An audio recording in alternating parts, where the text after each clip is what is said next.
Welcome back to Solentha Stories. Let's fuel your day with some intense passion and non-stop excitement. Grab your gear, we're moving into the story now. I found out my husband went on a secret 15-day trip with the woman he calls his work wife. When he came home, I asked one simple question that wiped the smile off his face. Do you know what illness she has? He rushed to the doctor, but the truth was already waiting for him. Do you know what illness she has? Those words came out of my mouth so calmly, so casually, like I was asking about the weather or what he wanted for dinner. But the moment they hit the air between us, I watched my husband's face drain of color. His laptop bag slipped from his shoulder and crashed onto our hardwood floor. His hand went to his throat like he couldn't breathe. What? The word came out strangled, barely a whisper. Before we continue, if you believe that betrayal deserves consequences and truth deserves to be told, please consider subscribing. It's free and helps us reach more people who need to hear stories like this. Now let's see how this revenge unfolds. I kept my voice steady, clinical. Hazel. The illness. I'm assuming she told you, given how much time you spent together in Key West these past 15 days. Milo wasn't in Miami for business like he'd told me. He was in Key West with the woman he called his work wife. And I'd spent the entire 15 days he was gone gathering proof, credit card statements, Instagram photos, text messages he thought he'd deleted. I knew about the couple's massages, the romantic dinners, the secret apartment they'd leased together. I knew everything. But he didn't know that I knew. Not yet. And this question, this simple, terrifying question about a non-existent illness, was just the opening move. The thing that would make him panic. Make him run to a clinic imagining the worst. Make him feel a fraction of the fear I'd lived with for 8 days. There was no illness. Hazel was perfectly healthy. But Milo didn't need to know that. Not for a few more hours anyway. Let me take you back to how this all started. To the moment I realized the man I'd loved for 11 years had become a complete stranger. I met Milo Brennan on a Tuesday morning at a coffee shop in Manhattan when I was 25 years old. I'd just started my first real job after graduate school, working at a nonprofit that helped refugees settle in New York. The work was overwhelming and meaningful in equal measure, and I was running on 3 hours of sleep and desperation for caffeine. The barista called out an order and handed me a black coffee. I stared at it, confused, because I'd ordered a vanilla latte. Before I could say anything, the man behind me in line spoke up. That's actually mine. But you look like you need the caffeine more than I do. He smiled when he said it. Not the practiced smile of someone trying to pick up women in coffee shops, but something genuine. The kind of smile that made his eyes crinkle at the corners. I'd laughed, tried to hand him the cup, and somehow we ended up talking for 20 minutes while both our drinks got cold. His name was Milo. He was 27, worked in corporate sales, and admitted he was also running late but couldn't bring himself to care anymore. He asked about my work, actually listened to my answers and remembered details. 2 days later, he showed up at my office with a vanilla latte and a napkin with his phone number written on it. That was Milo then. Thoughtful. The kind of man who texted to make sure you got home safe after drinks with friends. Who remembered your mother's birthday without being reminded. Who brought you soup when you had a cold even though he was terrified of getting sick himself. We dated for 2 years. Not the whirlwind romance of movies, but something steadier. We had dinner in cramped Brooklyn restaurants we couldn't afford, arguing good-naturedly about which neighborhood had the best pizza. We took weekend trips to the Catskills, hiking trails neither of us was properly equipped for, laughing when we got lost. We had late-night conversations about the future we'd build together. The trips we'd take, the apartment we'd get, the life we'd create. He proposed on a Wednesday evening while we were doing dishes together in his tiny apartment. No grand gesture, no public spectacle. Just him turning to me with sudsy hands and saying, I want to do this forever. You me. What do you think? I said yes before he even pulled out the ring. We got married 2 years later in Prospect Park on a warm September afternoon. 60 people surrounded us. Close friends and family, the people who mattered. My mother cried through the entire ceremony, dabbing at her eyes with tissues my sister kept handing her. Milo's father gave a toast about partnership and commitment that made even the cynical relatives tear up. We honeymooned in Maine, rented a cabin by the ocean, and spent a week eating lobster and reading books and planning our future.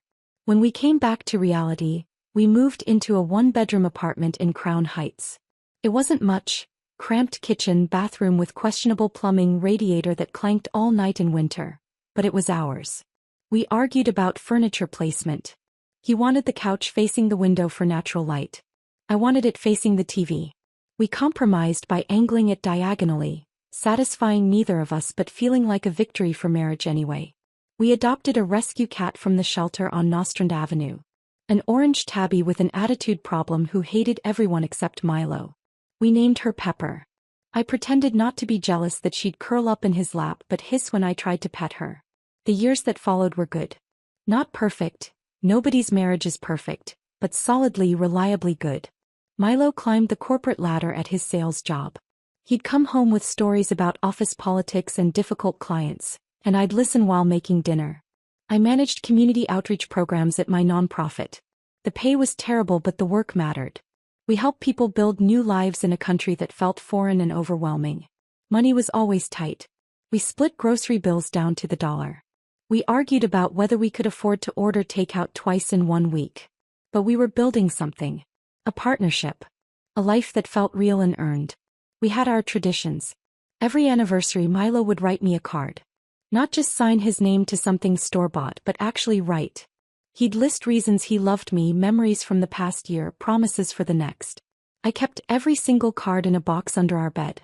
On his birthday every year, I'd bake his favorite lemon cake from scratch. The recipe his grandmother had used, written on a stained index card I'd learned to decipher. These small rituals made us who we were.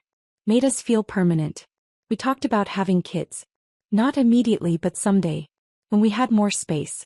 More savings. More time. When the time is right, we'd say, pushing the decision into some vague future that always felt close but never quite arrived. We fantasized about buying a house eventually. Maybe in Westchester. Maybe out on Long Island. Somewhere with a yard and room for the children we'd have someday. A garden I'd probably kill through neglect but would try to maintain anyway. We'd grow old together. Retire to somewhere warm. Become the embarrassing grandparents who gave too many gifts and spoiled everyone's children. That was the foundation we'd built. 11 years of ordinary, unremarkable real life. It wasn't glamorous but it was ours. It was solid. Or at least I thought it was solid. Then Hazel Pearson walked into our lives and everything I thought I knew started to unravel. Milo mentioned her casually about 18 months ago. New account manager started today. Hazel. She seems really sharp. I'd said something like, "That's nice," and continued chopping vegetables for dinner. It wasn't notable. People got new coworkers all the time. But gradually, over the following weeks and months, her name appeared more frequently in his stories. Hazel said something hilarious in the team meeting. Hazel had this brilliant idea for the client pitch. Hazel and I grabbed lunch to discuss strategy. I didn't think much of it initially. Milo had work friends. That was healthy. Normal. I had work friends too. Then the term started appearing. Work wife. Hazel's basically my work wife at this point, he'd said one evening, laughing while telling me about some inside joke they shared. She knows what I'm thinking before I say it. It's kind of scary actually. I'd smiled. Laughed along. Said something supportive because that's what good wives do, right? We trust our husbands. We don't turn into those jealous, suspicious women who see threats in every female colleague. But there was a small knot forming in my stomach. A quiet discomfort I pushed down and ignored. I ignored how often Milo started checking his phone during dinner. How he'd angle the screen just slightly away from me when texting. I ignored the new cologne that appeared on our bathroom counter one day. Something expensive and woody that I definitely hadn't bought him. I ignored the sudden gym membership after years of him claiming he was too tired to work out. I ignored how he'd come home from long days at the office, looking energized instead of exhausted. How he'd shower immediately instead of collapsing on the couch like he used to. How his work stories increasingly featured Hazel as the main character while I became the audience. I told myself I was being paranoid. That work was going well and he was happy about it. That the cologne was probably something a coworker recommended. That the gym membership was about getting healthier, maybe thinking about his upcoming high school reunion. I talked myself out of every single red flag because the alternative was too terrible to consider. We'd survived 11 years together. Graduate school poverty. Career changes. The death of his mother. My father's cancer scare. Arguments about money and in-laws and whose turn it was to clean the bathroom. We'd weathered everything life had thrown at us. Hazel was just a colleague. Just a work wife. Nothing more. That's what I told myself. That's what I needed to believe. Because if I was wrong, if there was something more happening, it would mean that everything I'd built was a lie. That the man I'd trusted completely had been deceiving me. That our marriage, our partnership, our 11 years together, was crumbling while I stood by oblivious. I couldn't face that possibility. So I didn't. I ignored every warning sign. Every instinct that told me something was wrong. Every small change in his behavior that didn't quite add up. I ignored it all until 3 months ago when Milo came home with news about a business trip to Miami. The trip that would finally force me to see what I'd been refusing to see all along. The trip where everything I'd been ignoring would become impossible to deny. But I'm getting ahead of myself. Let me tell you about that announcement. About how he sold me the lie so convincingly that I actually helped him pack for it. About how I kissed him goodbye and wished him luck, having no idea that I was sending my husband off on a romantic vacation with another woman. 3 months ago, Milo came home from work on a Tuesday evening with news he could barely contain. He was practically vibrating with excitement as he dropped his briefcase by the door. "I got it," he said, grinning wider than I'd seen in months. "The Miami account. They want me to lead the entire pitch." I looked up from the nonprofit grant proposal I'd been reviewing at our kitchen table. "That's amazing. When do you present?" "That's the thing." He pulled out his laptop, already opening his calendar. "They want us down there for the full process.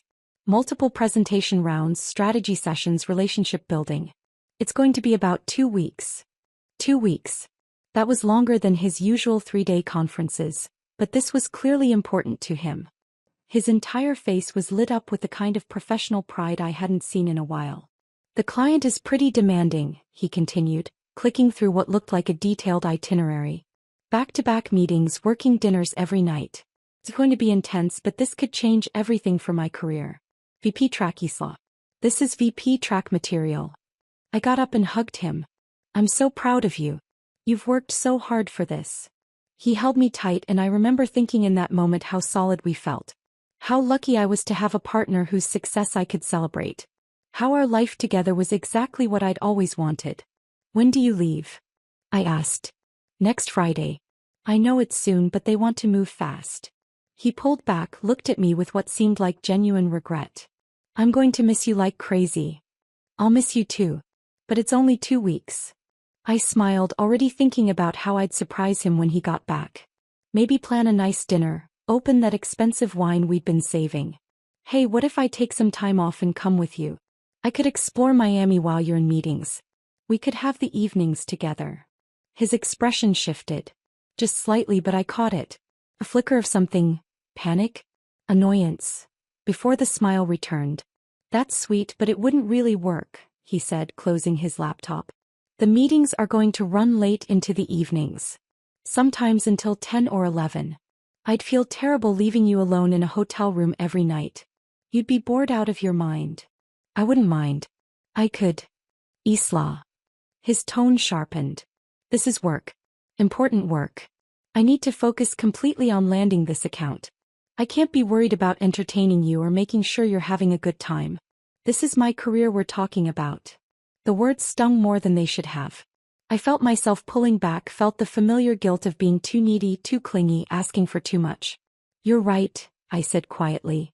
"I'm sorry. I wasn't thinking." His face softened immediately. He reached for my hand. "Hey, I didn't mean it like that. This is a huge opportunity and I need to be completely focused.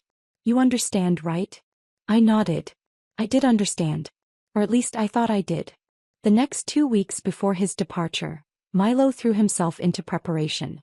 He practiced his presentations in our living room while I listened and offered feedback. He revised slides late into the night. He took conference calls at odd hours, always stepping into our bedroom and closing the door for privacy. "Clients in a different time zone," he'd explain when I asked. "Easier to catch them early morning or late evening." I helped him pack. We stood at our bedroom closet together, debating which shirts looked most professional, which ties conveyed confidence without arrogance. I reminded him to pack his phone charger, his good dress shoes, the lucky cufflinks his father had given him. The morning he left, I kissed him goodbye at our apartment door. Straightened his collar. Told him to make us proud. I'll call you every night, he promised, hugging me tight. Even if it's late. I'll be waiting, I said. He rolled his suitcase down our hallway and disappeared into the elevator. I stood in our doorway watching until the doors closed, then went back inside to what I thought would be a routine 2 weeks alone. The first 3 days he kept his promise. He called every evening around 9 or 10. Brief conversations, he sounded tired, distracted. The meetings were exhausting. The client was demanding. Everything was more complicated than expected. How's the hotel? I'd ask, trying to keep him talking, trying to maintain connection across the distance. Fine.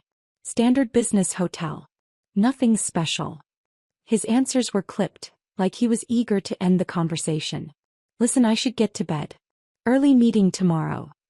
By the 4th day the calls stopped. Text messages replaced them. Asterisk, too exhausted to talk. Meetings ran until midnight. Love you.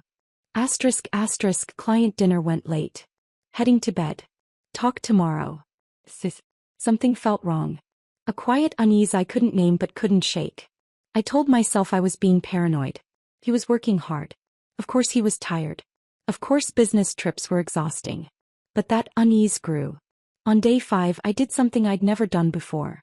Something that would have felt like a violation of trust if our marriage had been what I thought it was. I called the Marriott downtown Miami, the hotel he'd mentioned offhandedly in one of our brief conversations. Good afternoon, Marriott downtown Miami, the receptionist answered cheerfully. How can I help you? Hi, yes, I need to be connected to my husband's room. Milo Brennan. Pause. The sound of typing. Another pause, longer this time. I'm sorry, ma'am. We don't have a guest by that name currently checked in. My stomach dropped. Can you check again? Milo Brennan. He would have checked in last Friday. More typing. No, ma'am. I'm showing no reservation under that name for the past week. I thanked her and hung up, my hands shaking. Maybe I'd gotten the hotel name wrong. Maybe he'd said a different Marriott. I called back. Actually, which Marriott location is this? Downtown Miami, ma'am. Would you like me to transfer you to one of our other Miami locations? I had her check 3 other Marriotts in the Miami area. Nothing. No Milo Brennan at any of them. That night I couldn't sleep. I lay in our bed, staring at the ceiling, trying to come up with innocent explanations. Maybe his company had booked the room under a corporate account. Maybe it was under someone else's name for business reasons. Maybe I was remembering wrong about which hotel chain he'd mentioned. But the unease had become something sharper. Something that felt like dread. I got up at 2 in the morning and opened my laptop. Logged into our joint credit card account. The one we used for everything: groceries, utilities, shared expenses. The one that would show charges from his business trip since he sometimes had to pay up front and expense things later. I pulled up the transactions from the past 5 days. And there they were. Charges from Florida. But not from Miami. From Key West.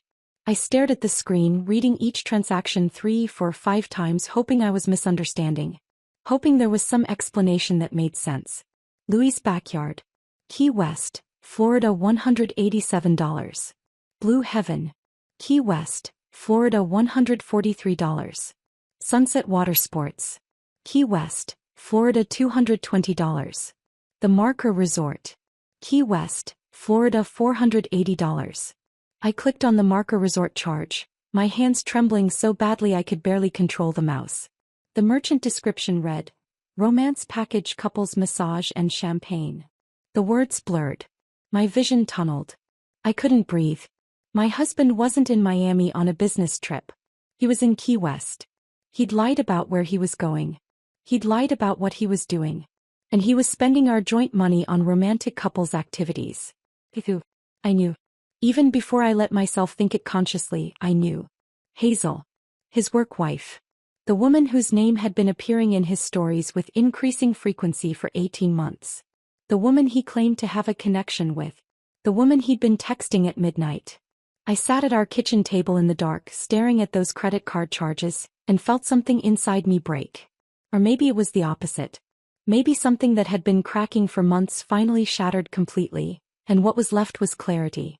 Cold, sharp, devastating clarity. My marriage was a lie. My husband was in Key West with another woman. And I'd been sitting here like a fool, trusting him, helping him pack for his romantic vacation, kissing him goodbye and wishing him luck. The humiliation was suffocating. The betrayal was crushing. But underneath those emotions something else was building. Something harder and colder. I opened a new spreadsheet. Started documenting every charge. Date, location, amount, merchant name. Creating evidence. Building a case. Because if Milo thought he was going to get away with this, if he thought he could come home and continue lying to my face, he was wrong. I was done being the trusting wife. Done being the fool. I was going to find out exactly what my husband had been doing. And then I was going to make sure he faced every single consequence. I spent the next 2 days gathering more evidence. Not just credit card statements and Instagram photos, but everything. I recovered deleted text messages from our shared iCloud account. A feature Milo had apparently forgotten existed when he thought he was being careful. The messages went back 18 months. I read all of them sitting cross-legged on our bedroom floor with my laptop, forcing myself to absorb every word even when it felt like swallowing glass. The early texts were innocent enough. Work coordination, meeting times, client strategy discussions. But around month 3 something shifted. The messages became more frequent, more personal. Inside jokes appeared. Compliments that crossed professional boundaries. Milo, you looked amazing in that presentation today. Client couldn't take his eyes off you. Hazel, stop, you're the one who killed it. We make a good team. Milo, the best team. By month 6 they were texting at midnight. At 6 in the morning. During times when Milo was supposedly asleep beside me in our bed. The progression was mapped out in digital timestamps. The slow slide from colleagues to something else entirely. But it was the messages from 2 months ago that destroyed me. The ones where they planned the trip. Hazel, can't wait for Miami, 2 weeks of just us. Milo, I know. I hate lying to Isla, but she'd never understand. Hazel, what she doesn't know won't hurt her. Besides, you said the marriage has been dead for years anyway. Dead for years. I sat there staring at those words until they stopped making sense as language and became just shapes on a screen. Dead for years. Our marriage. The partnership I thought was solid. The life we'd built together. We'd celebrated our anniversary 3 months ago. He'd stood up at dinner with tears in his eyes and talked about how grateful he was for me, for us, for everything we'd created together. He'd listed specific moments from the past year. Trips we'd taken, quiet mornings making coffee, arguments we'd worked through. He'd made everyone at the restaurant table cry with how sincere he sounded. And apparently the entire time he'd been telling Hazel our marriage was dead. I screenshot every message. Organized them chronologically. Backed them up to 3 different cloud services. Then I sat on our bedroom floor and cried until my throat was raw and my eyes were swollen. When I was done crying, something strange happened. The grief didn't disappear, but it transformed into something else. Something colder and sharper. Something that felt like clarity. I wasn't going to fall apart. I wasn't going to confront him in tears and beg for explanations. I wasn't going to give him the satisfaction of seeing me destroyed. I was going to be strategic. Calculated. I was going to make him feel exactly what I'd felt. And then I was going to make sure he faced every consequence he'd been so carefully avoiding. On day 7 of Milo's trip, the day I saw the Instagram photo, I'd been too shocked to think clearly. By day 8 I was planning. By day 9 I knew exactly what I'd do when he came home. The question about the illness came to me at 3 in the morning on day 10. I was lying in bed, unable to sleep, thinking about how Milo must feel so safe right now. So confident that he'd gotten away with everything. That he could come home and slip back into his role as devoted husband and I'd never be the wiser. He needed to feel unsafe. Needed to feel the panic I'd felt scrolling through those credit card charges. Needed to experience the terror of consequences he hadn't anticipated. There was no illness. I knew that. Hazel was perfectly healthy as far as I was aware. But Milo didn't know what I knew. And more importantly, he didn't know what I didn't know. One ambiguous question. That's all it would take. Let his guilty conscience and his imagination do the rest. I rehearsed it over and over. The timing. The exact wording that would be just vague enough to let him spiral. By the time his key turned in our apartment lock on day 15, I was ready. I'd cleaned the apartment until it sparkled. Every surface spotless. Floors vacuumed. Dishes done. I'd bought ingredients for his favorite dinner, the pasta dish with the complicated sauce that took 2 hours to make. I'd put on the blue dress he'd always said he loved, the one I wore on our anniversary. I was the picture of the devoted wife. The woman who'd waited patiently for her hard-working husband to return from his important business trip. "God, I missed you," Milo said as he pushed through the door, dropping his duffel bag and reaching for me with arms that had probably held Hazel hours earlier. I hugged him back. Let him hold me. Studied his face while he smiled. He looked different. Not dramatically but in small ways that added up. His hair was lighter, sun-bleached in a way that didn't happen in conference rooms. His skin had that bronze glow that comes from beach days, not fluorescent office lighting. There were new freckles scattered across his nose. His shoulders were relaxed in a way they never were after actual business trips. He looked like someone who'd just had the vacation of his life. "How was it?" I asked, keeping my voice warm but not eager. "Brutal," he sighed, running a hand through that sun-streaked hair. "Back-to-back presentations, client dinners every night. I barely slept. But we landed the account, so it was worth it." I nodded. Made interested sounds. Asked follow-up questions. "Was the hotel nice?" "Standard business hotel. Nothing special. You know how those places are." "How was the weather in Miami?" "Hot. Humid. Classic Florida." He was already moving toward the bedroom with his suitcase. "I need a shower. I feel disgusting from the flight." Every word out of his mouth was a lie. And he delivered them so smoothly, so confidently. Like he'd had 15 days to practice his story and now he was performing it flawlessly. I followed him to the bedroom, watched him unpack. Watched him sort through clothes that smelled like ocean air and expensive resort laundry detergent. "I'm sure Hazel was a big help with the presentation," I said casually, like I was making conversation. He froze. Just for a second. Just long enough. His hand paused in the middle of pulling a shirt from his suitcase. His shoulders tensed. Then he forced himself to relax, to keep moving, to act natural. "Hazel? Yeah, she did great. You know her. Always prepared, really pulled her weight." But his voice was too bright. Too casual. The tone of someone working very hard to sound normal.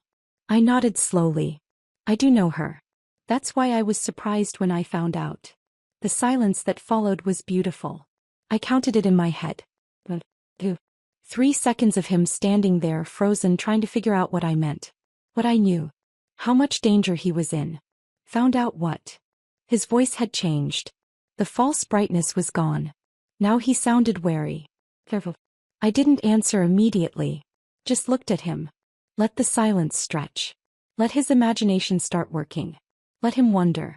Then I turned and walked toward the kitchen. "I'm making your favorite for dinner," I called over my shoulder. "The pasta with the complicated sauce.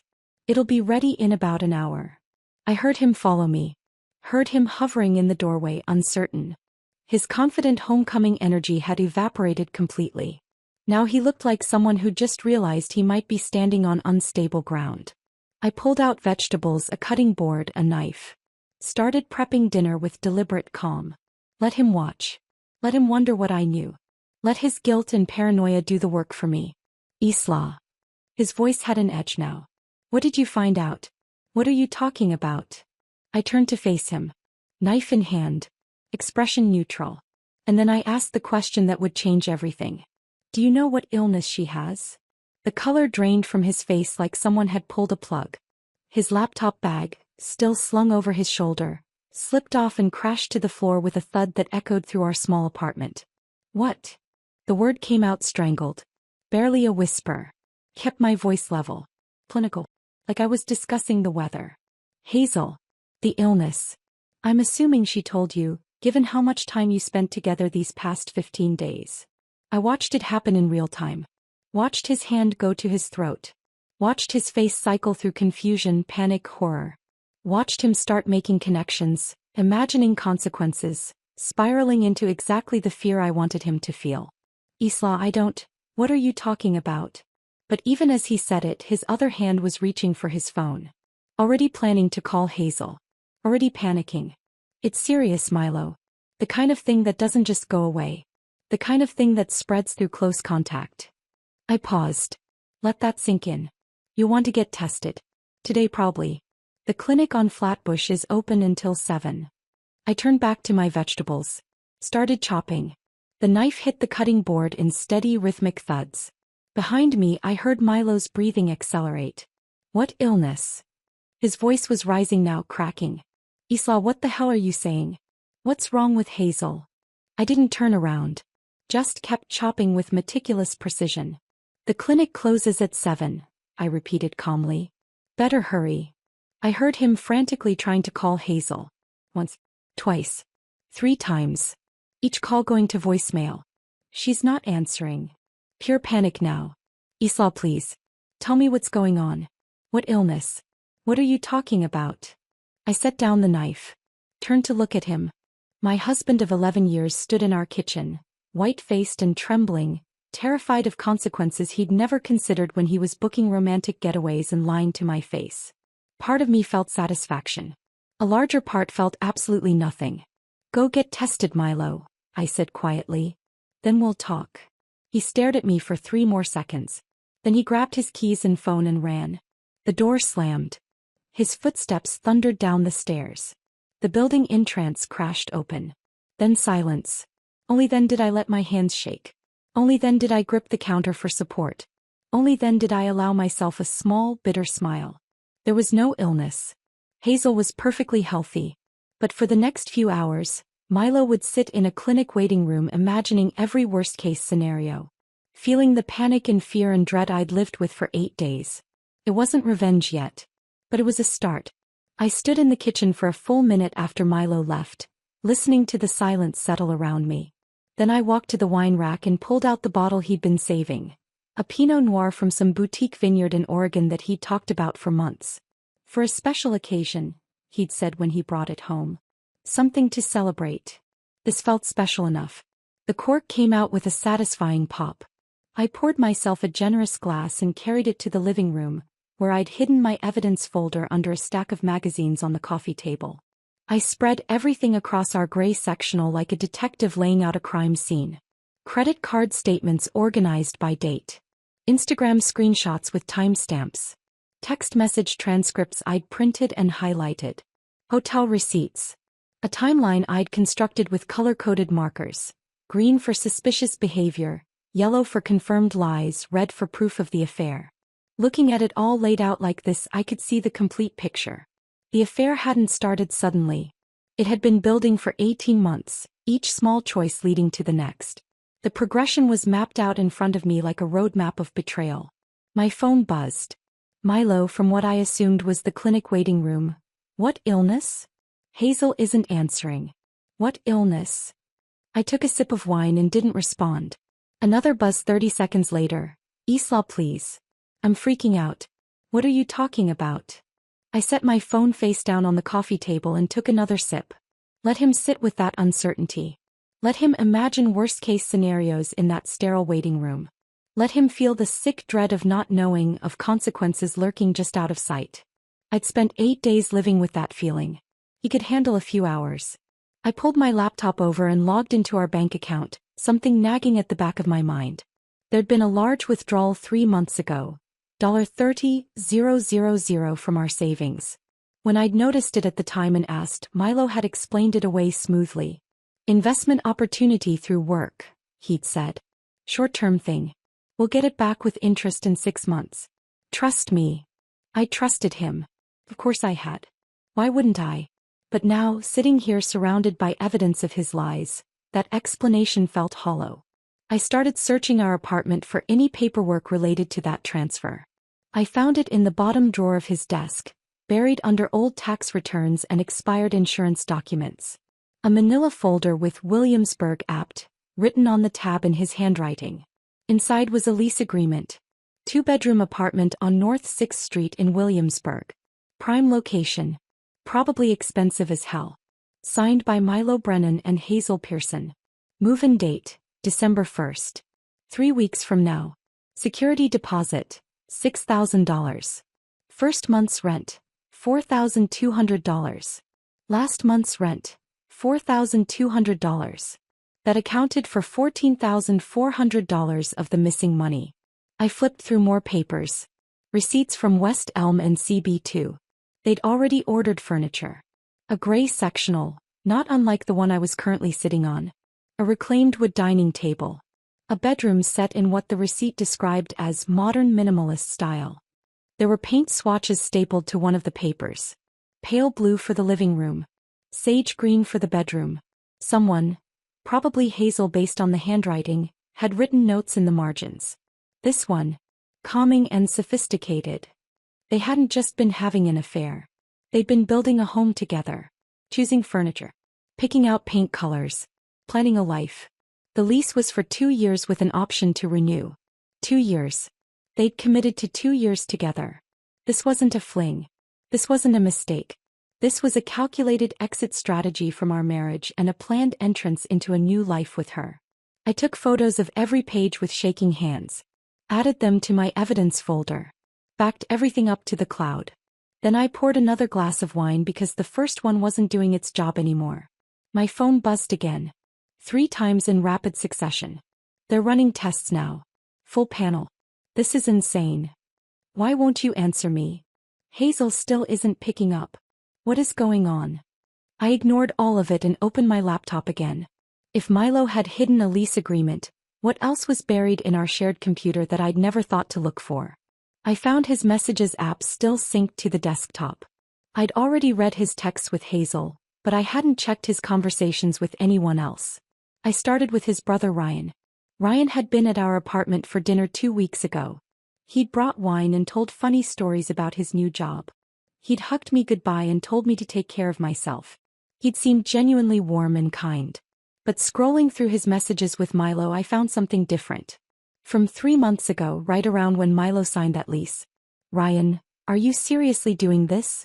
Leaving Isla for your coworker? Milo, it's not that simple. Isla and I have been drifting for years. Hazel gets me in ways Isla never did. Ryan, dude, you've been married 11 years. You don't just throw that away because someone at work gets you. That's not how marriage works. Milo, I'm not throwing it away. It's already gone. I'm just making it official. Ryan, does Isla know any of this? Milo, not yet. I'll tell her after the holidays. No point ruining everyone's Christmas. Ryan, this is going to destroy her. Milo, she'll be fine eventually. People get divorced all the time. He's strong. She'll land on her feet. I stared at that last message. She'll be fine eventually. Like I was some minor inconvenience. Some obstacle to overcome on his path to happiness with Hazel. Ryan knew. Milo's brother had known for 3 months that my husband was planning to leave me, and he'd said nothing. He'd sat at our dinner table eating the food I'd cooked, laughing at jokes, pretending everything was normal. Another betrayal to add to the collection. I kept scrolling. Found messages to his parents from 2 months ago where he'd started laying groundwork. Milo, just wanted to give you guys a heads up that Isla and I have been having some problems. Nothing catastrophic, but things have been tense. We might need some space to figure things out. Setting up the narrative. Making it seem mutual.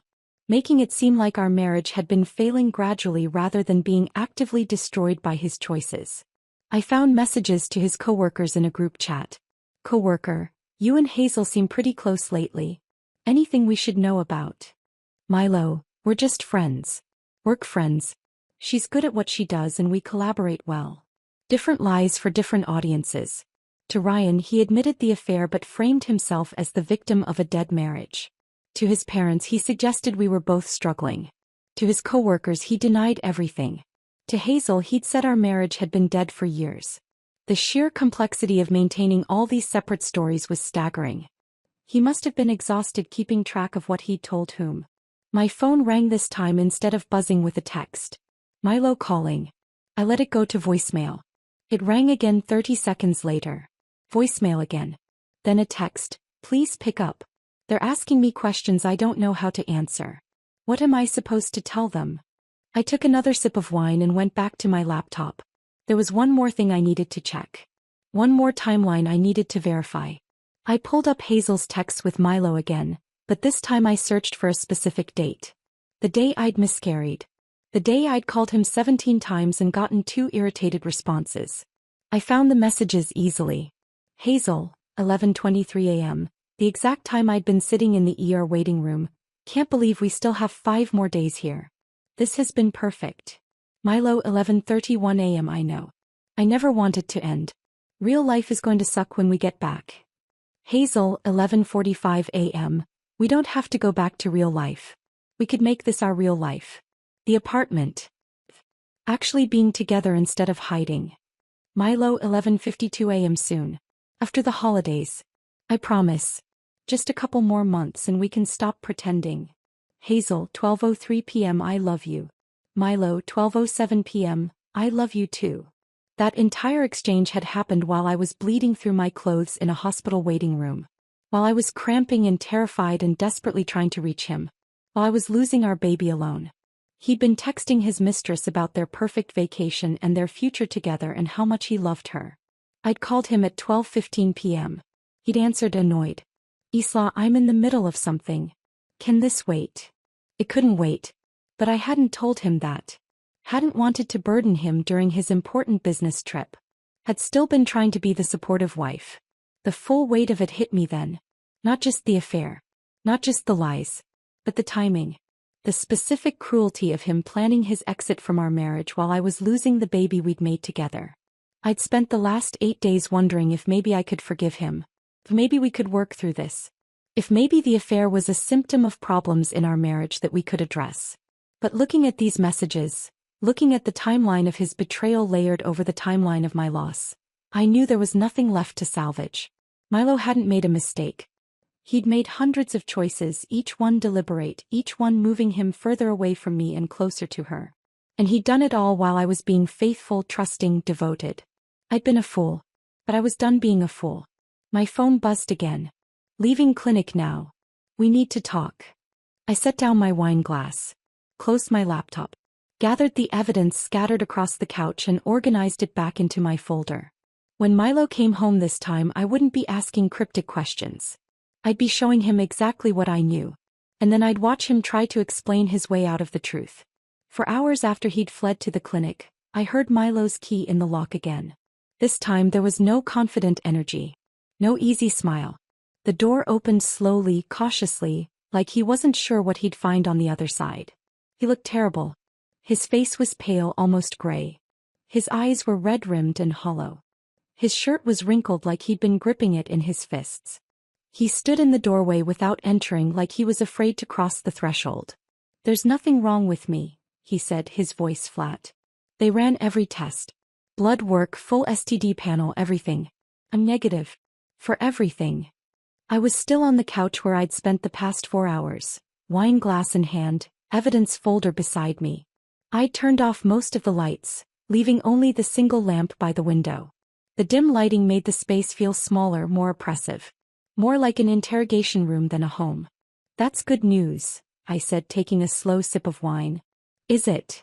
He finally stepped inside, closed the door behind him, but stayed leaning against it like he needed the support. Because you sent me to a clinic thinking I'd been exposed to what, exactly? You never said what illness Hazel supposedly has. His voice wavered between relief and confusion. Between gratitude that he was healthy and anger that I'd put him through that panic. That's because Hazel doesn't have an illness, Milo. I set down my wine glass with deliberate care. She's perfectly healthy as far as I know. The confusion on his face would have been funny if the situation weren't so devastating. I watched him try to process what I'd just said. Watched the gears turning as he tried to understand. Then why, he started. Because I needed you to feel it. I cut him off. The panic. The fear. The sick dread of wondering what consequences are coming for choices you thought were consequence-free. I leaned forward slightly. I needed you to sit in that clinic waiting room and imagine the worst. Because that's what I've been doing for the last 8 days. 8 days. He moved away from the door, took a few tentative steps toward me, then stopped. Isla, what are you talking about? What happened 8 days ago? His voice had shifted to that placating tone he used when he was trying to smooth things over. The tone that used to work on me because I wanted to believe everything was fine. The tone that made me feel like I was overreacting or being unreasonable. But I wasn't that woman anymore. I picked up my phone from the coffee table. Opened Sarah's email. Held up the Instagram screenshot so Milo could see it clearly. I watched his face change. Watched shock register first, then recognition, then something that looked like resignation. The mask he'd been wearing, the concerned, confused husband, crumbled completely. Key West, I said quietly. Not Miami. With Hazel. For 15 days. He opened his mouth. Closed it. Opened it again. Isla, I can explain. Don't. I held up my hand. Before you start crafting your explanation, before you insult me with some story about last-minute itinerary changes or mandatory team-building exercises or whatever lie you've prepared, I know everything. I reached for my evidence folder. Opened it. Pulled out the first credit card statement. I know you charged a couple's massage to our joint credit card. $480 for the romance package at the Marker Resort. Champagne and chocolate-covered strawberries included. I set it on the coffee table between us. I know you had dinner at Latitudes on Tuesday night. $65 entrees. They're famous for engagement proposals there. Very romantic. I pulled out another document. I know you texted Hazel at 11:47 p.m. saying, "Can't sleep. Come to my room." That was Wednesday night. You told me you had early meetings and had to get rest. Each piece of evidence landed between us like stones. I watched Milo's face go from pale to ashen. Watched him sink slowly into the armchair across from me like his legs couldn't hold him up anymore. I know you told her our marriage has been dead for years. I pulled out the printed text messages. Which is fascinating because 3 months ago you were crying at our anniversary dinner. You stood up and gave that whole speech about how grateful you were for me, for us, for the life we'd built together. You made everyone at the table tear up. I set the papers down. So either you're an incredible actor or you're an incredible liar. Maybe both. Isla, his voice cracked. I'm not finished. I held up my hand again. There's more. And you're going to sit there and listen to all of it. He slumped further into the chair, defeated. Here's what really gets me, Milo. I leaned forward, made sure he was looking at me. Here's the part that I've been thinking about for 8 days straight, that's kept me up every single night. I took a breath. This was the hardest part. The part that hurt the most. 2 weeks before you left for your business trip, I took a pregnancy test. In our bathroom. While you were at work. My voice was steady but quiet. It was positive. We were pregnant. After a year of talking about starting a family, of me researching fertility doctors, of planning for our future. It finally happened. Milo's face went from ashen to green. His hand gripped the armrest so hard his knuckles went white. I was going to tell you that Friday. I had it all planned. Your favorite dinner. Sparkling cider. Maybe a little pair of baby shoes as a hint. I swallowed hard. But Thursday night you got that emergency call about Miami. Said you had to leave the next morning. Asked for a rain check on our Friday dinner. Isla, he whispered. I decided I'd wait and tell you when you got back. Make it even more special. A surprise for when you came home. I pulled out my phone, showed him my call log. But 5 days into your Key West vacation I started bleeding. Heavy. Painful. Undeniable. His hand went to his mouth. I called you 17 times that afternoon, Milo. 17 times. You answered twice. Both times annoyed that I was interrupting your critical meetings. Both times asking if it could wait. I showed him the texts between him and Hazel from that day. The ones I'd found earlier. You want to know what you were doing while I was calling you?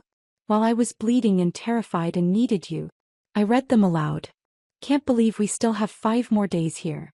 This has been perfect. That was Hazel at 11:23 a.m. You responded at 11:31. I know. I never want it to end. Real life is going to suck when we get back. Milo looked like he was going to be sick. I drove myself to the ER. Sat alone in the waiting room. Listened to a doctor I'd never met explain that I was miscarrying. 8 weeks along. Nothing they could do. These things happen. My voice finally cracked. I came home to this empty apartment and grieved alone while you were getting couples massages and texting your mistress about how much you loved her. The silence that followed was absolute. Milo sat frozen in the chair, his face the color of chalk. There was a baby, he finally whispered. There isn't any more. I finished my wine in one long swallow. And you weren't here for any of it because you were too busy lying to my face and building a life with someone else. He started crying. Actually crying. His shoulders shook. Tears ran down his face. Isla, I'm so sorry. God, I'm so sorry. If I'd known, if you'd told me. You didn't know because you didn't answer your phone. My control finally snapped. You didn't know because you were too busy betraying me to care what was happening at home. I stood up, grabbed the lease agreement I'd found earlier, and threw it onto the coffee table between us. Let's talk about what you did know. Let's talk about this. Milo looked down at the papers. His face went even paler. A 2-bedroom apartment in Williamsburg. Lease signed by you and Hazel Pearson. Move-in date December 1st. 3 weeks from now. I counted off on my fingers. Security deposit, first and last month's rent. Furniture already ordered. $30,000 from our savings account. Money you told me was a short-term investment that would come back with interest. I spread out all the papers. The lease. The furniture receipts. The paint swatches. You've been planning this for months, Milo. Not just the affair. The exit. You were going to wait until after Christmas so you wouldn't look like the bad guy who abandoned his wife during the holidays. Then you'd tell me some story about how we'd grown apart, how it was mutual, how these things just happen sometimes. I pointed to the furniture receipts. You picked out a couch with her. A dining table. A bedroom set. You chose paint colors. Pale blue for the living room. Sage green for the bedroom. Every word was a hammer blow. Milo sat there with his head in his hands, shoulders shaking, but I couldn't stop. You signed a 2-year lease, Milo. 2 years. This wasn't a mistake. This wasn't a moment of weakness. This was systematic planning. This was you deliberately building a new life while lying to me every single day. How did you find all this? His voice was muffled by his hands. Does it matter? Because you got sloppy? Because you underestimated me. I laughed, bitter and sharp. You thought I was too trusting to question you. Too comfortable in our marriage to suspect anything. Too invested to look for evidence. I gestured to the Instagram photo still displayed on my phone. You got caught by social media, Milo. Some random woman at a bachelorette party posted a photo of you and Hazel looking like newlyweds at a romantic restaurant. My college roommate's cousin. She recognized you and sent it to Sarah, who forwarded it to me. I shook my head. All your careful planning. All your separate lies to different people. All your encrypted text messages and secret credit cards. And you got caught because you forgot about Instagram. Milo finally looked up at me. His face was wet with tears. His eyes were red and swollen. I never meant to hurt you, he said. But you did. You are. I stayed standing. Every second you sit there trying to make yourself feel better with apologies doesn't change anything. The silence stretched between us. Outside I could hear traffic from the street. Someone's TV playing through the thin walls. Normal life continuing while ours fell apart. What happens now? Milo finally asked. I looked at him. This man I'd loved for 11 years. This stranger who'd become a person I didn't recognize. Now, I said quietly. Now you leave. Now you leave. The words hung in the air between us. Milo stared at me like he was waiting for me to take them back, to soften them, to give him some opening to negotiate. I didn't. You can't be serious, he finally said. Slaw, we need to talk about this. We need to figure out. There's nothing to figure out. The apartment is in my name. You're the one who had the affair. You're the one who stole from our savings. You're the one who lied for 18 months. I crossed my arms. So you're the one who leaves. He stood up slowly like his legs weren't working properly. Where am I supposed to go? I don't care. Your brother's. A hotel. The apartment in Williamsburg you already rented. I walked to the door and opened it. Just not here. Not tonight. Milo grabbed his phone from the coffee table. Started dialing. I watched him try Hazel's number. Once. Twice. 3 times. Each call going straight to voicemail. She's not answering, he said, panic creeping into his voice. Why isn't she answering? Maybe she's busy, I suggested, my tone flat. He tried again. And again. I counted 23 calls over the next hour while he paced our living room, each one going unanswered. He switched to texting, his thumbs flying across the screen. Something's wrong, he kept saying. Hazel always answers. Always. Something must have happened. I almost laughed at the irony. The woman he'd destroyed our marriage for was now leaving him in the lurch. But I kept my face neutral and said nothing. Around midnight, when it became clear Hazel wasn't going to respond, Milo finally grabbed some clothes and left. I heard him on the phone in the hallway calling his brother Ryan, asking if he could crash there for a few days. I locked the door behind him and stood in the sudden silence of the apartment. Our apartment. My apartment now. Then I poured myself another glass of wine and waited. The next morning I woke to 17 missed calls from Milo. I ignored all of them and made coffee. Around 10 he showed up at the door. I didn't let him in, just stood in the doorway blocking his entrance. "Hazel's gone," he said. He looked like he hadn't slept. His eyes were bloodshot, his clothes wrinkled. "She called in sick to work. Indefinite leave. Her roommate said she packed up and left last night. Just disappeared." "Hey," I said. "Okay? That's all you have to say." His voice rose. "Isla, she won't answer my calls. She won't respond to texts. I went to her apartment and her roommate said she seemed upset, said something about needing space and just left. Where would she go?" I sipped my coffee. "I have no idea, Milo. She's your girlfriend. You should know her better than I do. Don't call her that." He ran his hands through his hair. It wasn't like that. Wasn't it? You signed a lease with her. Picked out furniture. Planned a life together. What would you call it?" He had no answer for that. "I need to come in," he said. "Get more of my things." "Fine. You have 10 minutes. I stepped aside. He moved through the apartment like a ghost, gathering clothes, toiletries, his laptop. I watched him from the doorway, sipping my coffee, feeling nothing. "I'm going to fix this," he said as he was leaving. "I'm going to figure out what happened with Hazel and then I'm going to fix things with you. With us. There is no us anymore, Milo." I started closing the door. The sooner you accept that, the easier this will be. What Milo didn't know, what I hadn't told him, was that I knew exactly where Hazel had gone. And I knew exactly why. On day 9 of Milo's trip, while I was deep into my investigation, I discovered something about Hazel that changed everything. Her social media profiles were set to private. But her husband's weren't. Marcus Whitaker. High school English teacher. His Instagram was public, filled with family photos. Hazel. Marcus. 2 little girls, maybe 7 and 9 years old. At the beach. At birthday parties. On camping trips. The most recent photo from 3 weeks ago showed them at a pumpkin patch. The caption read, "Fall family time. So grateful for these 3. Hazel had a family. A husband. Children. 2 little girls who called her mommy and had no idea their mother was planning to leave them for my husband. I'd stared at those photos for an hour, feeling sick. Those children. Those innocent children who were about to have their lives destroyed. I'd agonized over what to do for a full day. It wasn't my place to blow up Hazel's life. Wasn't my responsibility to tell her husband what she'd done. But then I'd thought about Marcus. About how he was being lied to just like I was. About how he deserved to know the truth before Hazel could spin her own version of events. I'd created an anonymous email account. Attached every piece of evidence I had. The Instagram photos, the hotel receipts, the text messages between Hazel and Milo planning their future together. I'd titled the email simply, "I'm sorry you have to find out this way." And I'd sent it to Marcus's school email address, which was listed on the high school's website. 3 days after Milo came home, my phone rang from an unknown number. "Is this Isla Brennan?" The voice was male, hoarse, like he'd been crying. "Yes."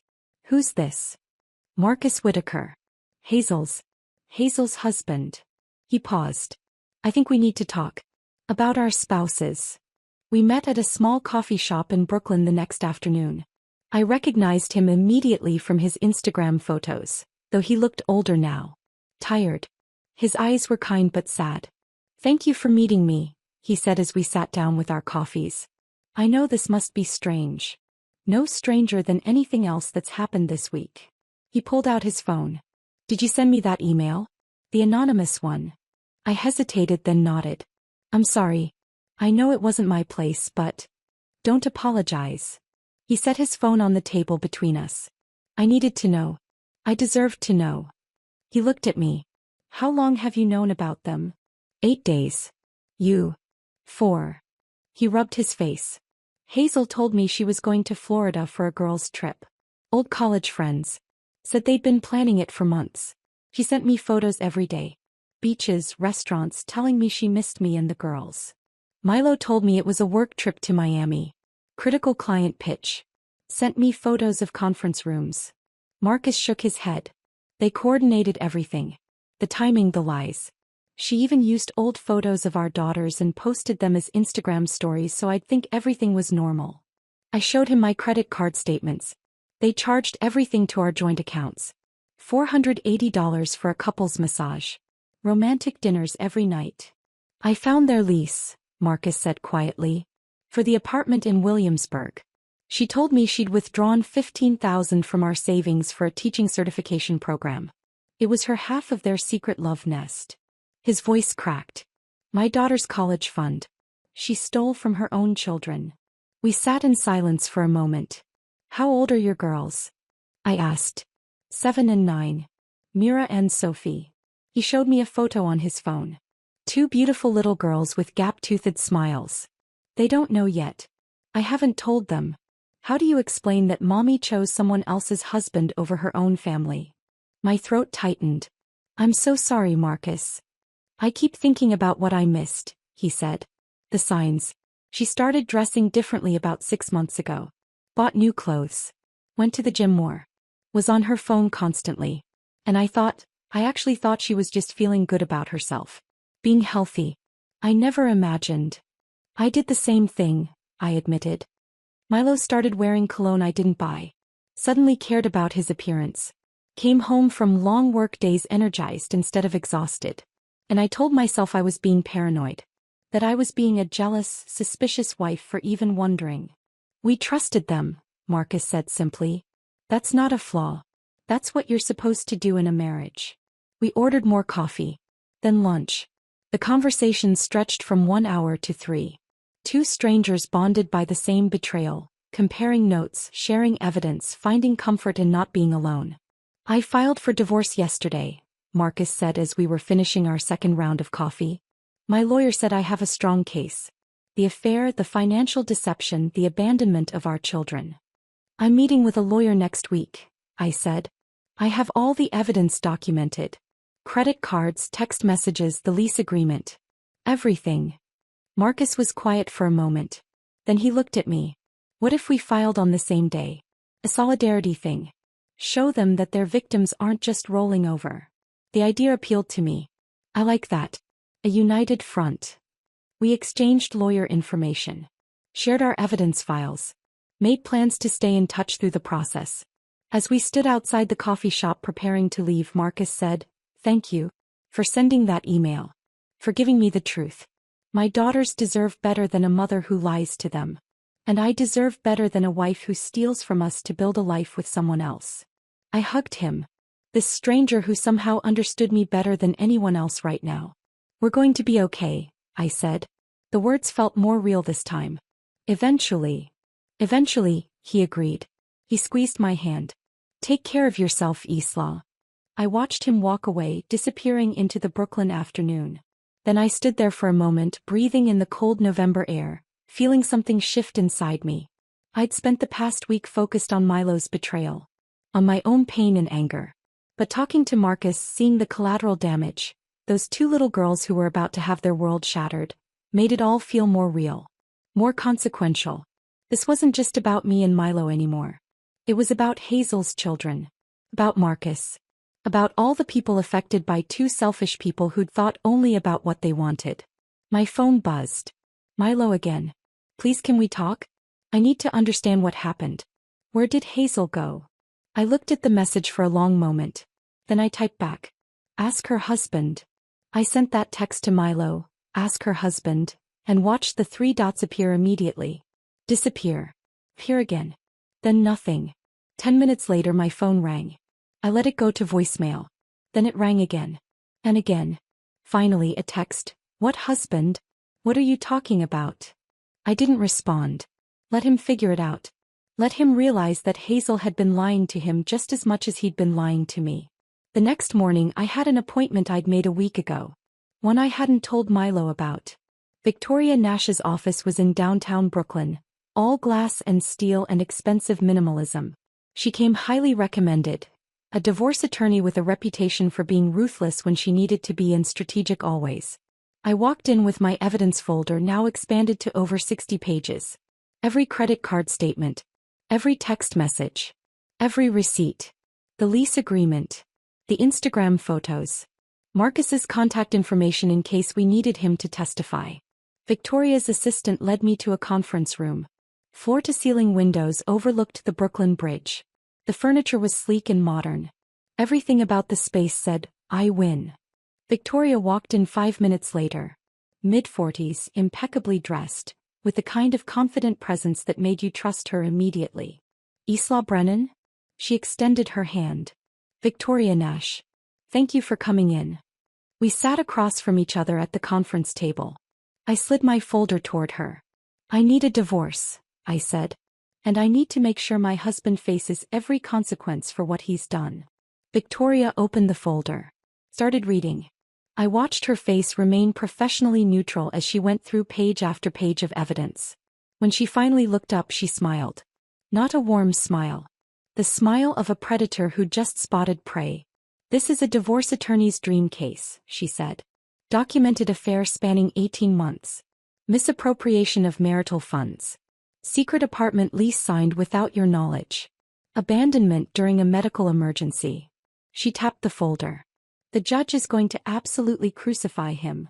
Something in my chest loosened slightly. Validation. Professional, legal validation that what Milo had done was as bad as it felt. "The secret apartment is especially damning," Victoria continued. "This isn't a moment of weakness or a mistake. This is premeditated abandonment. He was planning his exit while stealing from your joint savings." She flipped to another page. $30,000. Without your knowledge or consent. That's financial fraud. She looked at me directly. "What do you want out of this, Isla? What's your goal?" I'd been thinking about this question for days. "I want the apartment. It's in my name anyway, but I want it official. I want compensation for every dollar he spent on her. Every romantic dinner, every hotel room, every expense that should have been ours but went to them." I paused. "And I want the truth on record. I want it documented that he had an affair, that he stole from me, that he abandoned me during a medical emergency. I don't want him able to tell people we just grew apart, or make it sound mutual. I want everyone to know exactly what he did." Victoria nodded, making notes. "Then we file for fault divorce citing adultery and financial misconduct. We document everything, every lie, every stolen dollar, every betrayal. We make it impossible for him to rewrite this story." "How long will it take?" "Depends on whether he fights it. If he's smart and takes a settlement, maybe 6 to 8 weeks. If he forces us to trial," he shrugged, "could be 6 months. But given the evidence you have, I don't think he'll want a trial. Everything you've documented will become public record. His employer will see it. His family. Everyone." Something about that felt right. Not revenge exactly, but justice. Truth. Accountability. "Let's file," I said. The next 3 weeks were a blur of paperwork and strategy sessions. Victoria was thorough, methodical. She went through every document, cross-referenced everything, built the case like she was preparing for trial even though she thought we'd settle. "Always prepare for the worst," she told me. "Hope for settlement, plan for war." Milo tried everything to avoid the lawyers. Showed up at the apartment at 7 in the morning before I left for work, looking disheveled and desperate. "Isla, please. We can work this out. We don't need lawyers. This doesn't have to get ugly." I stood in the doorway, blocking his entrance. "It's already ugly, Milo. It got ugly when you lied to me for 18 months. When you stole our savings. When you left me alone during the miscarriage. I didn't know about the baby. Because you didn't answer your phone." My voice rose despite my attempt to stay calm. "You didn't know because you were too busy betraying me to care what was happening at home." His face crumpled. "If I'd known, I would have come home. I would have been there." "Would you?" I asked quietly. "Or would you have been annoyed that I was interrupting your romantic vacation?" He had no answer for that. When direct appeals didn't work, he went to my parents. That was a mistake.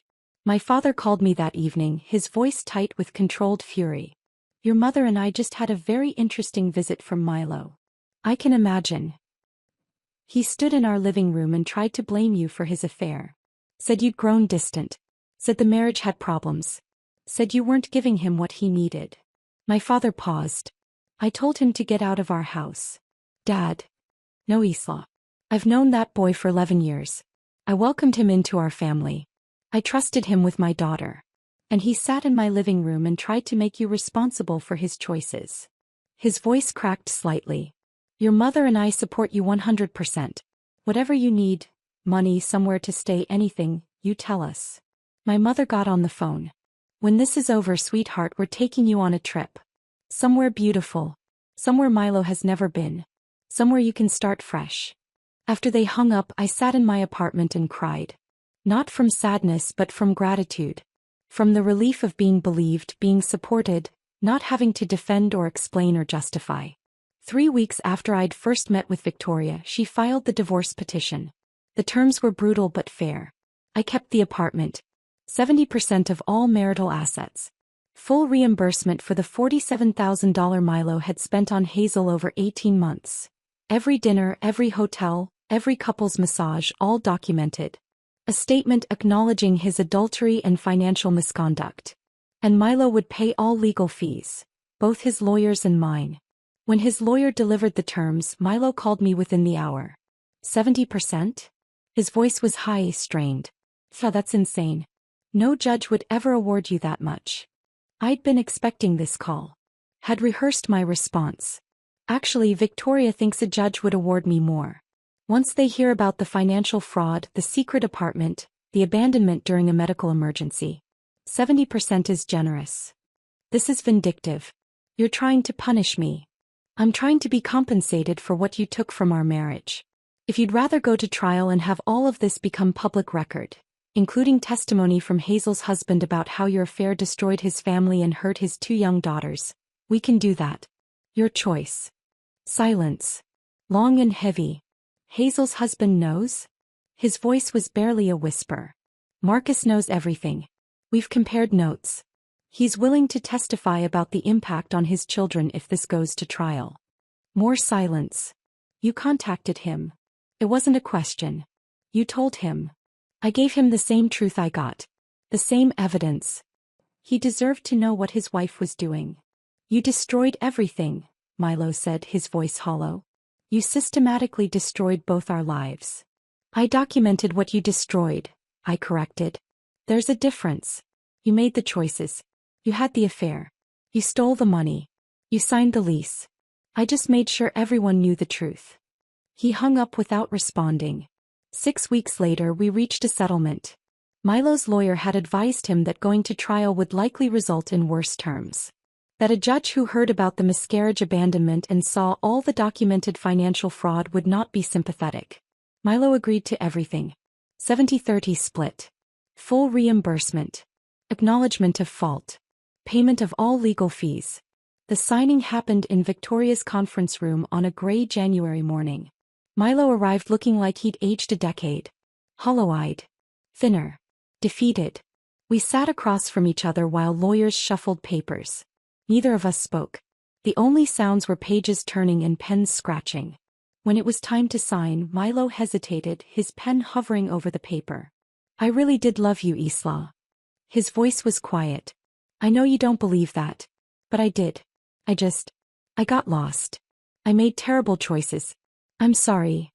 I looked at him. This man I'd built 11 years with. This stranger who'd destroyed everything we'd created. Sorry doesn't undo anything, I said. It doesn't bring back the baby. It doesn't erase the lies. It doesn't rebuild trust. It's just a word people say when they want to feel better about themselves. I signed my name. He signed his. Just like that, it was over. Milo left without looking back. Victoria shook my hand, told me I'd done the right thing. I gathered my things and walked out into the cold January afternoon. Somewhere in the city, Milo was processing the end of his marriage. Somewhere in Connecticut, Hazel was dealing with her own divorce. And here I was, standing on a Brooklyn street corner, legally free. I waited to feel something. Relief. Satisfaction. Victory. Instead, I just felt empty. But it was a different kind of empty than before. Not the hollowness of betrayal. The clean emptiness of a finished chapter. Of a door closing so another could open. I pulled out my phone and texted Marcus. It's done. Settlement signed. How are you holding up? His response came quickly. Same. Signed mine yesterday. The girls are adjusting. Foley. How are you? One day at a time, I typed back. That's all any of us can do, he replied. I put my phone away and started walking. Not toward home yet. Just walking. Through Brooklyn. Past coffee shops and bookstores. Past couples holding hands and parents with strollers. Past all the normal life continuing around me. And for the first time in weeks I felt like maybe I could eventually be part of that normal life again. Not yet. But someday. I walked through Brooklyn for over an hour after leaving Victoria's office. Past the bookstore on Court Street where Milo and I used to browse on Sunday mornings. Past the Italian restaurant where we'd celebrated our 5th anniversary. Past the park where we talked about buying a house someday, raising kids, growing old together. Every block held a memory. Every corner a ghost of who we used to be. By the time I got back to the apartment it was dark. I stood in the doorway for a moment before going inside, suddenly aware that this was my space now. Completely mine. No one else's belongings mixed with mine. No one else's schedule to coordinate with. No one else's preferences to consider. Just me. I walked through the rooms slowly, seeing them differently. The couch where I'd confronted Milo. The kitchen where I'd asked about the illness. The bedroom where he'd packed for Key West while lying to my face. Every space held the ghost of our marriage. The weight of what used to be here and wasn't anymore. I spent the next week in a strange fog. Going to work, coming home, existing but not really living. My co-workers tiptoed around me, offering sympathetic looks but not asking questions. My boss gave me lighter assignments without comment. Everyone knew I was getting divorced. No one knew what to say about it. The following Saturday I decided to pack up Milo's remaining things. The items he'd left behind when he grabbed clothes that first night. His books on the shelves. His coffee mugs in the kitchen. The framed photo from our wedding that I'd taken down but hadn't thrown away. I worked methodically, boxing everything with the same systematic precision I'd used to gather evidence. Each item went into a box labeled with masking tape. His clothes. His books. His miscellaneous items. 12 years of accumulated life reduced to cardboard and packing tape. I texted him when I was done. Your things are packed. Pick them up this weekend. He showed up Saturday morning with hired movers. I watched from the living room window as they loaded box after box into a truck. Milo stood on the sidewalk, hands in his pockets, looking small and defeated. For a moment I almost felt sorry for him. Almost. Then I remembered the couple's massage. The romantic dinners. The 17 unanswered calls while I was losing our baby. And the sympathy evaporated. After they left, I sat in the empty living room and cried. Not for Milo. Not for the marriage. But for the woman I'd been 3 months ago. The one who'd trusted completely. Who'd believed in forever. Who'd thought love was enough. That woman was gone. And I mourned her. My mother showed up around 7 that evening. Let herself in with the spare key I'd given her years ago. She didn't ask if I was okay. Didn't offer platitudes about time healing wounds. Just sat beside me on the couch and held my hand while I cried. When I was done she made tea. Ordered Thai food from the place down the street. Stayed the night, sleeping beside me like she used to when I was little and had nightmares. You're going to be okay, she whispered in the dark. It doesn't feel like it now. But you will be. I wanted to believe her.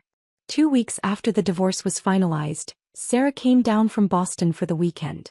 We met at a wine bar in Park Slope, settling into a corner booth with a bottle of Pinot Grigio. Tell me everything, she said. From the beginning. So I did. The Instagram photo. The credit card charges. The confrontation. The miscarriage. The divorce settlement. All of it. Sarah listened without interrupting, her expressions cycling through shock, anger, and something that looked like fierce pride. The miscarriage, she said when I finished. Isla, you went through that alone. Why didn't you call me? Because I was ashamed, I admitted. I felt stupid for not seeing the affair earlier. Like I should have known. Like I'd failed somehow. You didn't fail. He did. Sarah grabbed my hand across the table. He betrayed you in the worst possible way and you survived it. More than survived, you fought back. That question about the illness. She laughed despite the serious conversation. That was brilliant. Terrifying but brilliant. We ordered a second bottle of wine. What you did, Sarah continued, gathering evidence, demanding accountability, sending that email to Hazel's husband. That wasn't vindictive. That was self-preservation. You refused to let them rewrite history. She raised her glass. To you. To surviving betrayal with your dignity intact. To being the kind of strong that scares mediocre men. We clinked glasses. And for the first time in months I felt something warm in my chest. Not happiness exactly. But the possibility of it. The knowledge that someday I might feel normal again. A month after the divorce, Marcus texted me. Custody hearing went well. Girls are staying with me. How are you holding up? We've been checking in sporadically. Two people bonded by the same betrayal, offering support from our unique position of understanding. One day at a time, I replied. How about you? Same. But we're still standing. That counts for something. We made plans to meet for coffee the following week. Marcus looked better than he had at our last meeting. Less hollow. More present. There was color in his face again. Life in his eyes. I told the girls yesterday, he said, stirring sugar into his coffee. Age-appropriate version. Just that mom and dad weren't going to be married anymore. That mom made choices that hurt our family. How'd they take it? Better than I expected. Worse than I hoped. He smiled sadly. They asked if it was their fault. Broke my heart. I told them absolutely not. That this was grown-up stuff they didn't need to worry about. We talked about logistics. His plans to stay in their house for stability.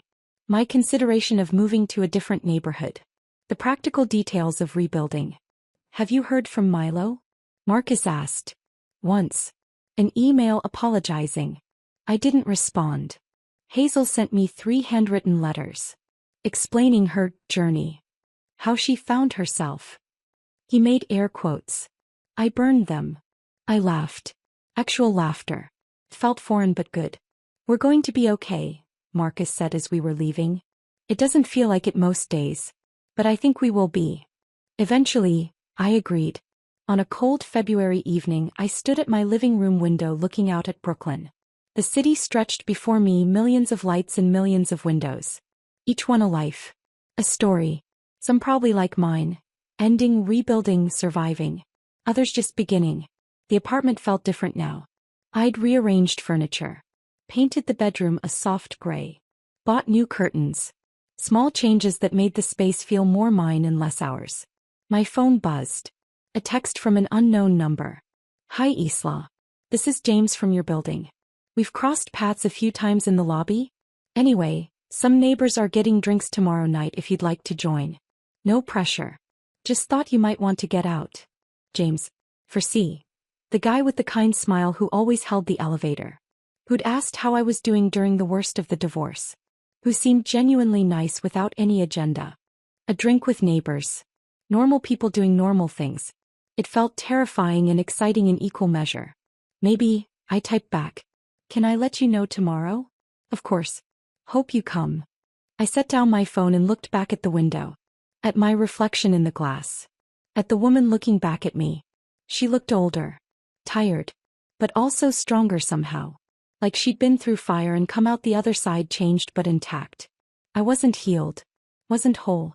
But I was surviving. The woman who'd helped Milo pack for his business trip felt like a stranger now. That version of me had been naive. Trusting. Willing to ignore instincts in favor of comfort. I'd become someone different. Someone who demanded honesty. Who knew her worth. Who wouldn't accept lies over truth no matter how uncomfortable the truth was. Somewhere in this city, Milo was rebuilding his life after losing everything. Somewhere, Hazel was trying to repair her relationship with her daughters. And here I was, standing in my apartment, contemplating drinks with a neighbor.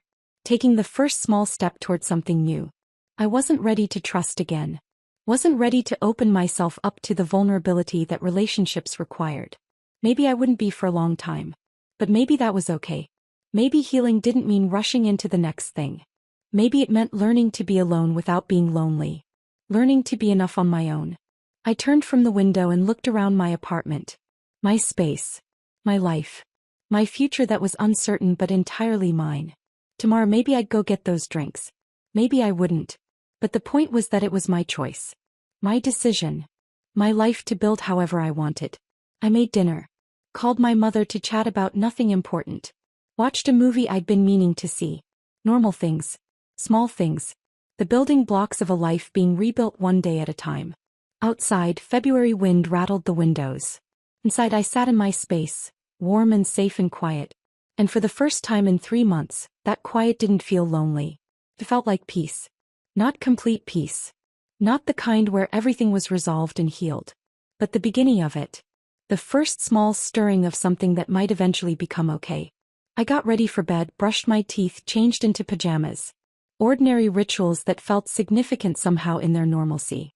As I turned off the lights, I thought about that question I'd asked Milo. Do you know what illness she has? It had been psychological warfare. Calculated cruelty designed to make him panic. To make him feel a fraction of what I'd felt. And it had worked perfectly. But looking back now, I realized it had been more than that. It had been the moment I stopped being a victim and became something else. Someone who fought back. Someone who demanded accountability.